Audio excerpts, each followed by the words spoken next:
허리만 하는 일을 해야 되나요? 가슴이 시키는 일을 해야 되나요? 이 질문은 굉장히 무의미해요. 왜냐하면 저게 보통 20대가 망가지는 과정이야. 이 친구도 이걸 몸소 체감하지 못하면 평생 어중간하게 살 거예요.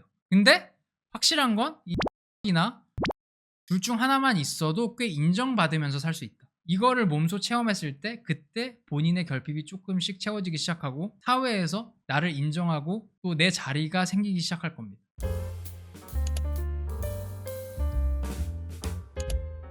그 어떤 젊은 남자분이 사연을 보냈는데 돈 받고 하는 게 아니라 일반 상담은 내용이 괜찮지 않으면 당연히 콘텐츠를 안 만들거든요. 근데 이 사연은 좀 내 어린 시절을 보는 것 같아서 마음이 쓰여가지고 답변을 좀 줘보려고 합니다. 이분이 저랑 성격이나 기질이 굉장히 비슷하고 미성숙한 부분까지 좀 동일한 것 같아요. 그래서 읽어볼게요.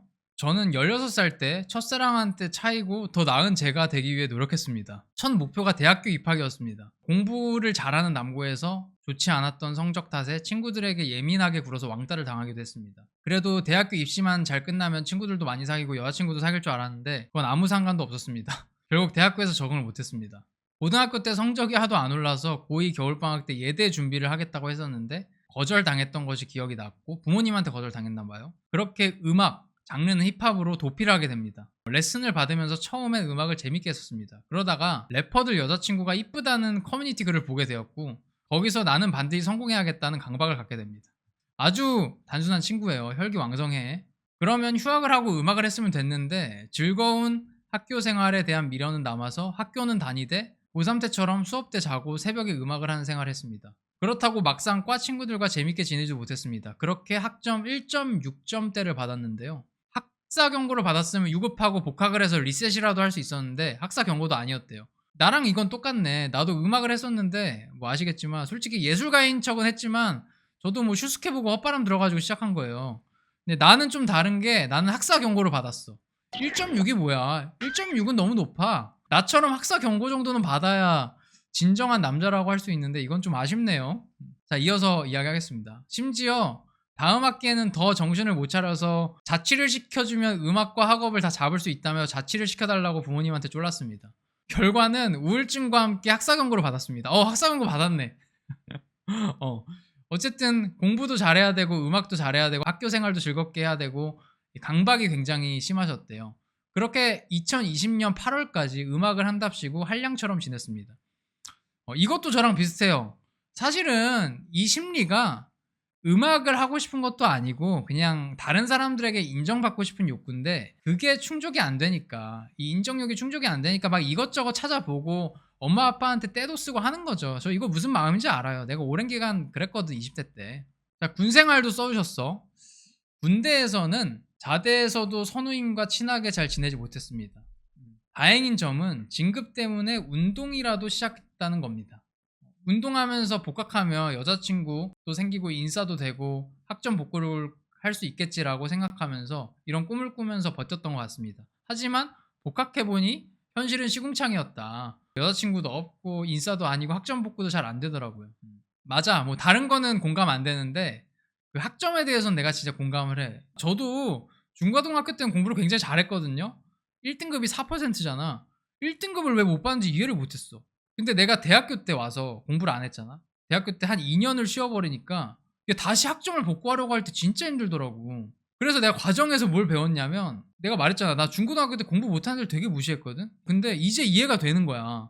아, 이게 공부도 쌓여가지고 잘하게 되는 건데 한번 손을 놓기 시작하면 따라가기가 힘들구나. 그래서 그때 진짜 이해를 할 수 있게 됐어. 아주 교육자로서의 역량을 다질 수 있었다. 많은 사람들이 이해할 수 있게 됐다. 자, 다음. 방학 때 쉬지 않고 예습도 해봤고 학점을 올리기 위해서 우울증도 겪었지만 되게 우울하셨나 봐요. 우울증이라기보다는 우울감이었던 것 같은데 현재 4학년 1학기 마친 시점에 학점 3.44 정도 됩니다. 그리고 작년에 저를 좋아하는 여자를 한 달 정도 만났는데 제가 삶에 여유가 없어서 헤어지자고 했는데요. 이게 유일한 연애 경험입니다. 이분 저랑 졸업 학점도 비슷해요. 제가 3학년 2학기 때까지 학점이 누적 학점이 1.9였어요. 3학년 2학기 때까지 누적이. 내가 이거 복구하려고 계절학기도 5번을 들었고 10학기까지 다녀서 그러니까 5학년까지 다닌 거지. 제가 3.4 매수로 졸업했거든요. 자, 이제 그 다음에 여자 이야기가 나오는데 올해 들어서 여자를 만나기 위해 1일 오프도 몇 번 가보고 헌팅 포차도 가보고 번호 따는 것도 몇 번 시도를 해봤습니다. 근데 다 잘 안 됐습니다. 또 계절학기 이러닝 수업 과제로 성장 과정을 적게 됐는데 제가 좋아하는 여자를 만나기 위해서 더 좋은 조건의 남자가 되기 위해 10년 동안 노력했던 것 같더라고요. 10년 동안 여자를 만나기 위해서 그 권투중례하셨대. 근데 10년 동안 노력을 했는데 안 되는 거 보면 이참에 연애는 포기하는 게 맞는 것 같습니다. 그러다 보니 준비 중이던 대학원을 어떻게 해야 될지 잘 모르겠습니다. 어차피 여자를 포기할 거면 최저시급 웃도는 일을 하면서 근근히 먹고 살면서 그냥 좋아하는 음악 하면서 살면 되지 않을까 싶어서요. 음악에 대해선 예전과 같은 생각이 아니고 제가 듣고 싶은 노래를 만들고 싶습니다. 되게 말이 여러 가지 주제가 있어요. 두 선은 없는데 결과적으로 저한테 묻고 싶은 거는 안정적인 일 vs 좋아하는 일, 이 중에 무엇을 하면서 살아야 될까요? 그러니까 연애는 포기를 한다고 하더라도 만에 하나 희망을 위해서 능력을 기르는 것이 맞을까요? 이분이 제가 봤을 때 제 어릴 때랑 유일하게 다른 점은 연애 실패가 좀 많네요. 나는 개털일 때도 연애는 잘했는데 뭐 이건 사실이니까 다른 건 다르다고 말해줘야지. 그래서 제 어린 시절보다 더 인정받고 싶은 욕구가 클 것 같아요. 훨씬 더. 저는 그 어렸을 때는 사회, 그러니까 보편적인 타인에게 인정을 못 받아서 힘들었지만 이 친구도 저처럼 인정욕이 강한데 여자한테도 인정을 못 받고 사회에서도 인정을 아직 못 받은 거잖아. 모든 욕구 앞에서 많이 좌절을 겪고 억압을 당했으니까 굉장히 힘들 것 같아요. 저도 그래서 우울증을 겪었었고 몇 년 동안은 정말 죽고 싶다는 생각을 격일로 했던 것 같아 나도. 그래도 잘 버티고 살아있어서 이렇게 여러분들도 만나고 다행이네요. 자, 일단은 이 친구에 대해서 좀 분석을 해보겠습니다. 일단은 이 친구의 상태는 그 인정 욕구가 채워지지 않은 이제 욕구 불만 상태야. 그래서 이 결핍을 스스로 어떤 의미 있는 과정을 통해 채우는 그런 일련의 과정을 겪지 않으면 영영 해결할 수 없을 겁니다. 근데 말했지만 저랑 정말 비슷한 기질을 가진 남자인 것 같아서 제가 이 열등감과 어떤 욕구 불만, 인정 욕구를 어떻게 극복했는지 그리고 어떤 태도를 가짐으로써 여기서 벗어날 수 있었는지 좀 알려드리고 싶어요. 사실 이 친구의 메인 질문을 정리를 하자면 이거거든. 형, 내가 인정받고 존경받고 여자한테 인기짱이 되려면 안정적인 일을 하는 게 좋을까? 내가 좋아하는 일을 하는 게 좋을까? 이거야. 내가 슈퍼 섹시해지려면 안정적인 일을 선택하는 게 좋을까? 뭐 전문직 같은 걸 가지는 게 좋을까? 아니면 내가 좋아하는 뭐 음악 같은 걸 하는 게 좋을까? 이거거든요. 근데 있잖아. 사실 이 진로에 대한 고민이 있잖아요. 그러니까 이게 뭐야? 해야만 하는 일을 해야 되나요? 가슴이 시키는 일을 해야 되나요? 이 질문은 굉장히 무의미해요. 왜냐하면 모든 사람은 다 자기가 좋아하는 일을 합니다. 하나도 빠짐없이요. 이게 무슨 소리냐면 어떤 사람은 안정적인 일을 선택한 다음에 사람들한테 이렇게 이야기를 해. 아니 나는 하고 싶은 일이 있었는데 현실적인 부분 때문에 어쩔 수 없이 이 직업을 가진 거야. 근데 이거는 거짓말입니다. 이게 전형적인 자기 기만이에요. 안정적인 직업을 택한 사람들은 직업적인 소명이나 취향보다 현실적인 안정감을 더 좋아했을 뿐이야. 본인이 안정감을 좋아해서 현실을 선택한 거잖아.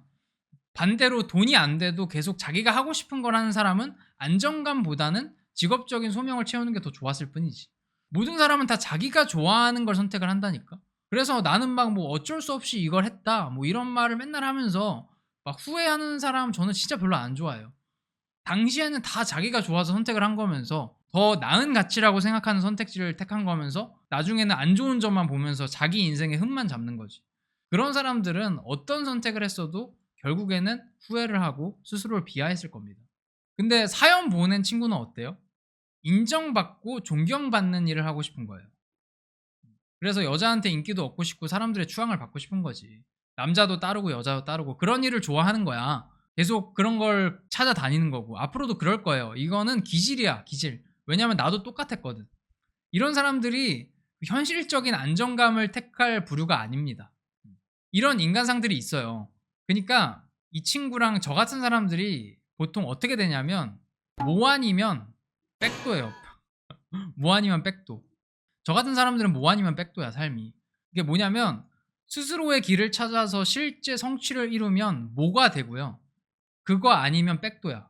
결과로 증명을 하지 못하면 굉장히 오랫동안 심리적인 불만족에 시달리면서 자존심만 부리는 그런 사람이 될 수가 있다. 더 망가지면 약간 그 지하철에서 혼잣말하는 이상한 아저씨 되는 거예요. 저 같은 사람 말고 현실적인 안정감을 좋아하시는 분들도 굉장히 많거든요. 사실 그런 사람이 더 많아. 나는 이런 사람들은 별로 걱정을 안 해. 왜냐면은 이런 사람들은 이제 윷놀이로 따지면 유시나 모는 안 나와도 도, 개, 걸 이 정도에서는 놀아요. 이런 사람들은 절대 큰 실패는 안 해. 큰 성공을 거두지도 못하지만 실패는 안 해.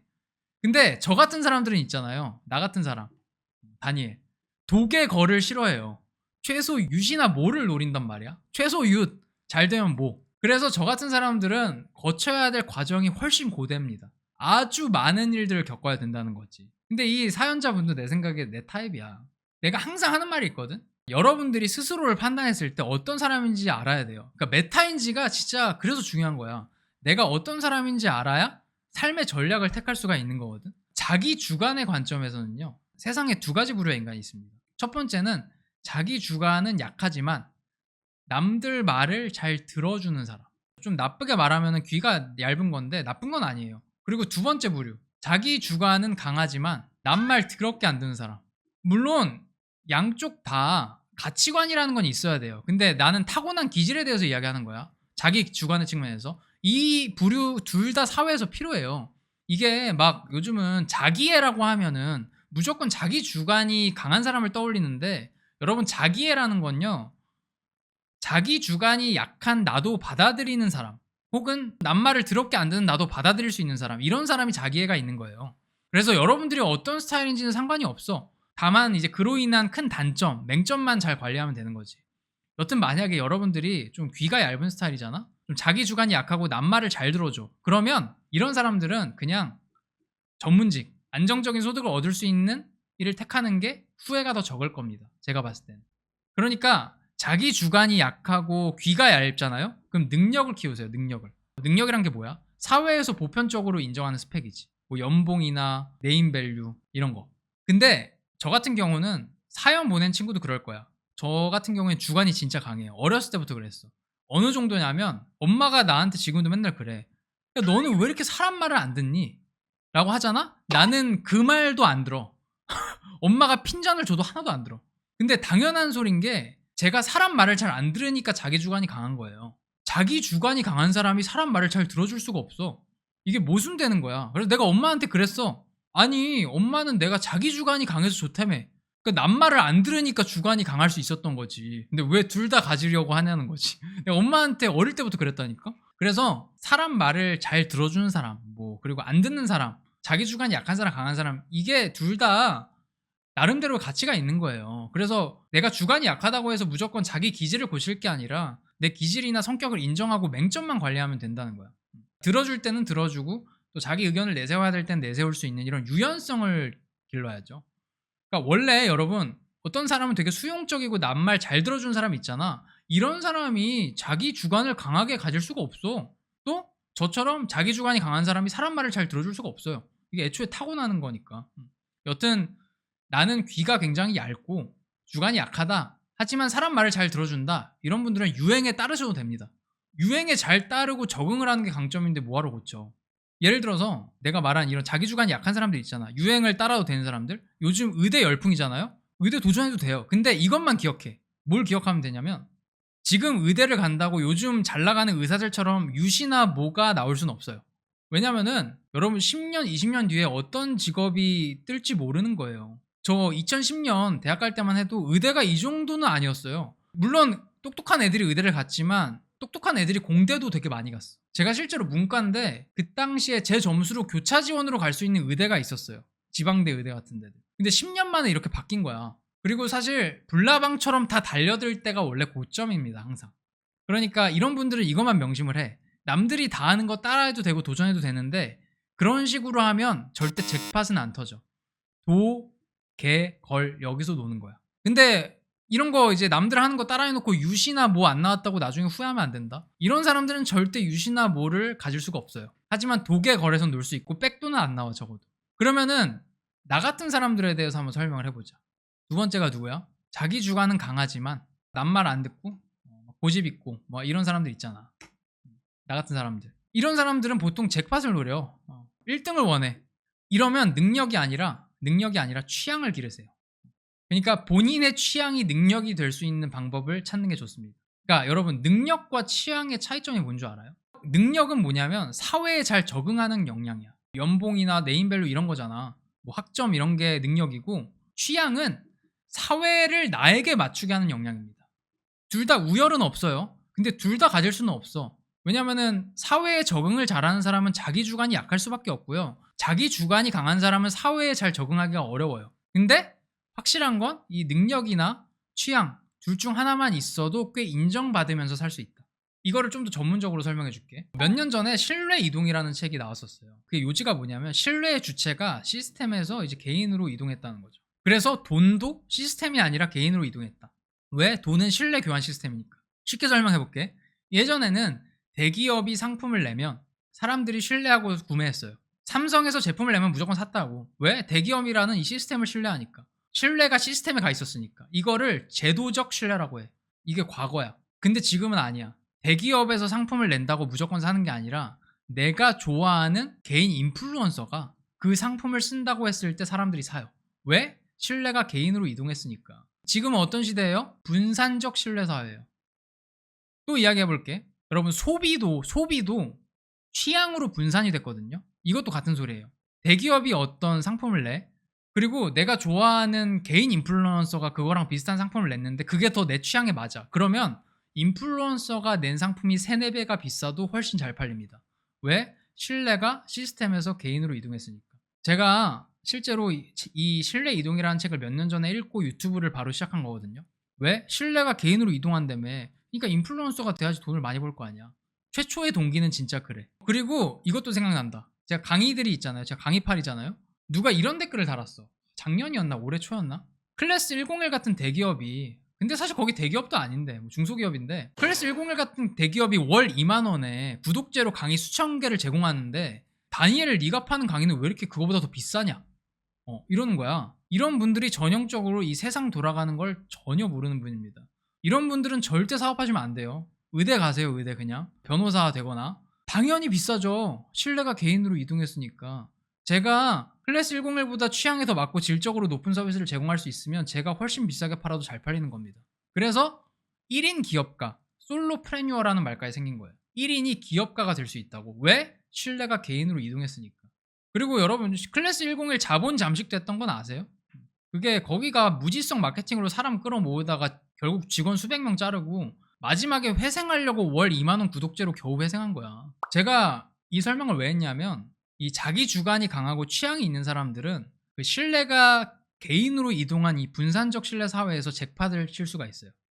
돈이 이런 개인한테 몰리니까. 근데 그렇다고 이 제도적 신뢰가 사라진 건 아니야. 분산적 신뢰도 생긴 거지. 시스템의 권위는 아직도 존재해요. 힘이 약해졌을 뿐이고. 그래서 제가 아까 설명한 유행의 강해. 그러니까 귀는 얇지만 적응을 잘 하시는 분들은 이 시스템에서 적응을 하면서 이 안정감을 누리면서 사는 게 낫다는 거죠. 이런 분들은 의대 준비해도 된다고. 남들 하는 거 따라해도 돼. 다만 엄청난 성공을 기대하진 마라. 이제는 성공하려면 취향이 있어야 돼요. 취향. 분산적 신뢰 사회니까. 그러면 내가 이제 분산적 신뢰 사회에서 개인이 취향을 기반으로 성공하는 단 한 가지 방법을 이제부터 알려줄게요. 근데 일단 먼저 이야기하고 싶은 게, 취향이 강한 사람들은 보통 이제 충족되지 못한 심리적 욕구, 결핍이 많은 경우가 많습니다. 결핍이 왜 많아? 욕심이 많으니까. 욕심 많은 사람들이 결핍이 많아. 그래서 내가 욕심이 많고 결핍이 많은 친구들은 일단 재능이 있는 거야. 성공에 있어서. 나도 그런 부분에서 재능이 있고요. 나도 욕심 많고 결핍 많거든. 이 사연 보낸 친구도 있어. 욕심이 많고 결핍이 많잖아. 결핍이 많으면 이 분산적 신뢰 사회에서 성공할 수 있는 기본 여건은 갖춰진 거예요. 그 다음에 성공을 하려면 내 취향을 사람들에게 인정을 받아야 되잖아요. 그 방법이 뭐냐면 내 취향이 인정받는 날이 올 때까지 열심히 하는 겁니다. 그러니까 지금 바닥에 물이 없어도 물이 들어올 때까지 노를 젓는 거예요. 그냥 계속 하다가 어쩌다 사회의 환경과 맞아떨어지면 성공하는 거야. 그러니까 연예인들이 많이 그러잖아요. 배우들이. 뭐 가수들도 그렇고. 근데 이 상담을 요청한 친구도 그렇고, 어린 시절에 저도 착각을 한 부분인데, 저는 제가 별 노력을 안 해도 성공할 수 있는 대단하고 특별한 사람인 줄 알았어요. 오랫동안 단단히 착각을 하면서 살았습니다. 그러다 보니까 이 친구처럼 불나방처럼 막 저걸 하면 내가 멋있어 보일까? 아니 이건가? 하면서 얼마 뭐 제대로 열심히 하지도 않고 계속 옮겨 다녔단 말이야. 근데 내 생각에 이 친구도 좀 그러고 있어. 근데 그렇게 하잖아? 그러면 절대 이 취향이라는 게 안 생겨.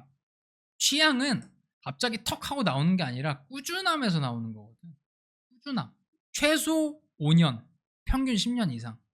이 친구도 이걸 몸소 체감하지 못하면 평생 어중간하게 살 거예요. 저게 보통 20대가 망가지는 과정이야.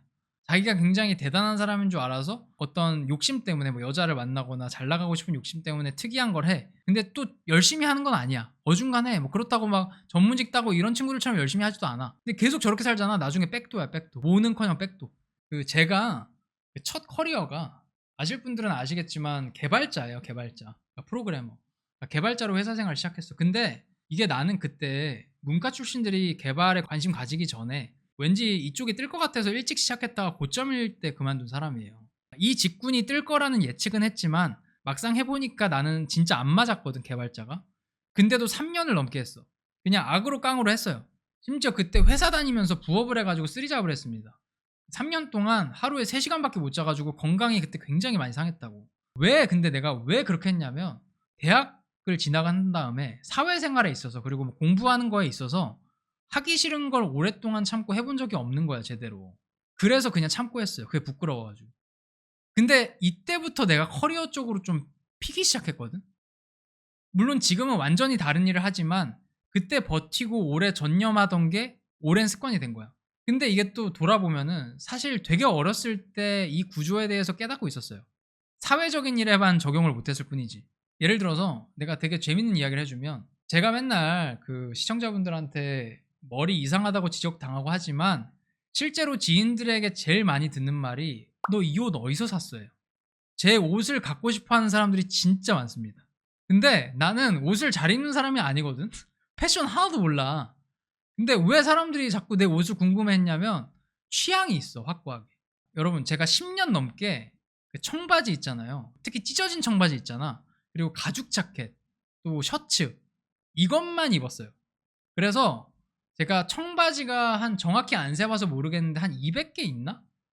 가죽 자켓도 한 100개 정도 있어요. 셔츠 더 많아. 내가 이걸 10년 동안 모았는데 그러다 보니까 당연히 제가 온갖 청바지 브랜드 이런 거 다 입어봤죠. 돈도 엄청 썼어. 수천 썼어. 그 전에 뭐 이상한 것도 많이 입고 그랬어. 근데 하나의 스타일에 전념한 지 오래된 거죠. 그래서 저는 실제로 유행하는 옷을 아예 안 입어요. 10년 전부터 계속 같은 스타일을 입었고 제가 입은 청바지 중에서 10년이 넘은 게 많아요. 이런 게 취향이에요. 그리고 취향은 이렇게 형성되는 거고. 그러니까 요즘 유행하는 패션적인 거랑 전혀 상관없이 내 스타일을 밀고 나가는 거야. 근데 신기한 게 그거를 10년 넘게 하니까 사람들이 따라하려고 한다? 그러니까 청바지나 가죽 자켓도 내 체형에 잘 맞는 게 정확히 뭔지 알고 그러다 보니까 저는 옷을 전혀 잘 입는 사람이 아닌데도 머리를 맨날 지적당하는 패션 문외한인데도 사람들이 옷은 멋있다고 느끼는 것 같아. 그리고 이걸 또 줄넘기를 하면서도 느꼈었어. 제가 고1 때부터 한 25살 정도까지, 그러면 한 8년 되잖아. 하루에 줄넘기를 10,000개씩 했어요. 처음에는 3,000개로 시작을 해서 금방 10,000개가 됐거든. 이거는 옛날에 내가 막 다이어트 강과심리 이야기할 때 있을 아는 사람 알 거야. 제가 줄넘기를 맨날 했는데 비가 오면 천막을 찾아서 했고 눈이 오면 눈을 쓸고 했어요. 술 먹어도 했고요. 어떤 상황이 와도 했습니다. 여러분, 줄넘기가 그냥 바닥에서, 콘크리트 바닥에서 하잖아요. 한 2달 정도 하루에 10,000개씩 하면 끊어져요. 그래서 제가 줄넘기가 수십 번이 끊어져서 아예 박스채로 사놓고 했거든요. 근데 내가 줄넘기를 그만둔 이유가 뭔 줄 알아? 줄넘기가 더 이상 안 힘들어서. 그 줄넘기라는 운동이 적응이 되면요, 이 최소한의 에너지를 들여서 하게 되다 보니까 땀도 안 나요. 그래서 안 했어요. 25살 때부터는 그래서 달리기 한 거고. 근데 되게 웃긴 게 내가 여기서 세상을 바꾸는 방법을 배웠잖아. 내가 줄넘기를 한 3년 동안 맨날 하니까 원래는 동네에 줄넘기 하는 사람이 하나도 없었거든. 나만 했어. 근데 한 2년 차쯤부터 줄넘기를 하러 나오는 사람들이 생기고 3년 차쯤에는 내 자리까지 뺏으려고 하는 친구들이 많은 거야. 이게 약간 자의식 과잉일 수도 있는데 나는 나를 보고 한 거라고 생각을 해요. 왜냐면은 줄넘기를 오랫동안 한 사람이 나밖에 없었고, 이게 입장 바꿔서 웬 날씬한 사람이 비가 오든 눈이 오든 천둥이 오든 맨날 같은 시간에 줄넘기를 하고 있으니까, 같은 장소에서. 또 하던 장소가 집에서 드나들 때 다 보이는 곳이었거든요. 그러니까 그거 보고 한 명씩 갖고 나오는 거야. 그러니까 세상을 바꿀 만한 영향을 주는 사람은 우직한 사람이에요. 우직한 사람. 나는 그걸 어릴 때 직접 경험을 해봤는데 막상 내 커리어나 공부 이런 거에 적용을 못한 거지. 이미 정답을 알고 있었는데. 사실 다 여러분들 정답은 이미 알고 있어요. 외면하는 거지. 결론적으로 내가 이 친구한테 해주고 싶은 말은 약간 내 어린 시절하고 비슷한 것 같아서, 말을 하는 거예요. 언제 본인이 느끼는 결핍을 제대로 충족할 수 있고 인생이 변하기 시작하냐면 일단 여자한테 인기 있어지려고 이런 목적으로 뭔가를 하면 안 됩니다. 일단 그거부터 버리셔야 되고요. 어떤 의도로 뭔가를 시작하고 전념을 해야 되냐면 뭐 하나 제대로 오랫동안 전념을 해본 적도 없는 내 자신이 너무 혐오스러워서 그냥 나한테 지기 싫어서 뭔가를 제대로 시작한 경험, 그리고 그걸 최소 3년, 권장은 5년, 길게는 10년 이상 유지하면서 누군가한테 영향을 준 경험, 이거를 몸소 체험했을 때 그때 본인의 결핍이 조금씩 채워지기 시작하고 사회에서 나를 인정하고 또 내 자리가 생기기 시작할 겁니다. 근데 만약 지금처럼 그냥 그게 멋있어 보여서 뭐 래퍼가 여자 많이 만나는 것 같아서 이런 식으로 불나방처럼 찍먹만 하잖아요. 그럴수록 본인의 목표와는 멀어질 겁니다. 이런 말씀을 드리고 싶어요. 왜냐면은 이 취향이랑 진정한 자기 주관이라는 건요, 꾸준함과 성실함에서 생기는 거거든. 이게 기반이 되지 않으면 아무것도 안 돼요. 근데 이게 뭐 그냥 뭐 잘 나가고 싶어서 여자 만나고 싶어서 인기 있어지고 싶어서 뭔가를 하잖아? 그러면 꾸준히 할 수가 없어요. 그리고 운이 좋아서 뭔가가 되더라도 그게 유지가 안 되거나 제대로 활용을 못 해. 그러니까 여러분, 원래 모든 위대한 일은요, 뭐 때문에 하는 사람이 아니라 그럼에도 불구하고 하는 사람이 해내는 거거든. 제가 뭐 이 사연 보낸 친구를 핑계로 그냥 이야기를 하는 거예요. 제가 뭐라고 이런 조언을 하겠습니까? 인생은 다 자기가 알아서 사는 거예요, 결국. 저도 뭐 유튜브 채널 장르가, 내 사업 장르가 훈수질이니까 하는 거지. 진로와 커리어에 대해서 고민하는 모든 청년들에게 굳이 조언을 해야 된다면 이런 말은 꼭 해보고 싶었어요. 이거에 대해서 한 번도 이야기해 본 적이 없는 것 같아서 제가 이거를 나중에 독서와 관련돼서 또 이야기하고 싶었는데 그때는 또 다시 하고, 이 친구도 제 유튜브 영상 보고 도움이 됐으면 좋겠네요. 저랑 좀 닮은 부분이 꽤 있는 것 같습니다. 이상해요.